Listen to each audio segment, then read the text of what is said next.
तुम्ही जे आता व्हिडिओ बघितलेला आहे ते ट्रॅक्टर आहे मॅसी फर्ग्युसन 728 मिनी ट्रॅक्टर आहे। त्याचा प्रॉब्लेम असा होता की ते ट्रॅक्टर 12-1च्या दरम्यान लगेच जंगलामध्ये म्हणजे दूर रानामध्ये गावापासून भरपूर दूर होतं, दूर रानामध्ये बंद पडलं होतं। त्याचं तेवढं सॉलिड शूज खराब झालं होतं, त्या कारणामुळं मी त्याला सॉलिड शूजचं कामच बंद केलं। म्हणजे त्याच्या वरचा जो टोक आहे तो जो डिझेल देण्याचा किंवा डिझेल बंद करण्याचा काम करतोय तो मी बंद करून टाकला।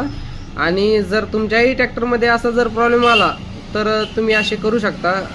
विशेष म्हणजे आपण नवीन आणून टाकलं असतं पण 12-1च्या दरम्यान ट्रॅक्टर बंद पडलं होतं, तर कोणताही शोरूम वगैरे चालू नव्हतं त्या टायमाला, कोणी उघडून आपल्याला दिलं नसतं। आणि त्यांचं कस्टमरचं म्हणणं आलं की तुम्ही मला काही करा पण माझा ट्रॅक्टर तिथपर्यंत दोस्त चालू करून द्या। त्या कारणामुळं मी ते जुगाड त्यांना तेवढं केलं। जर तुमच्याही ट्रॅक्टरमध्ये असं कुठं फसलं किंवा जंगलात असलं तर तुम्हीही करू शकता।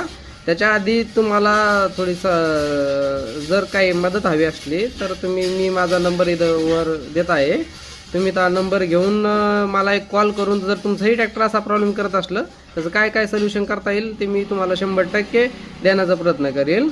तुम्ही तेवढं करा। आणि दुसरी गोष्ट, माझ्या चॅनलला सबस्क्राईब करा आणि माझ्या या व्हिडिओला लाईक पण करा, जेणेकरून मी असेच तुम्हाला व्हिडिओ काही ना काहीतरी जो प्रॉब्लेमवर व्हिडिओ बनवत राहील।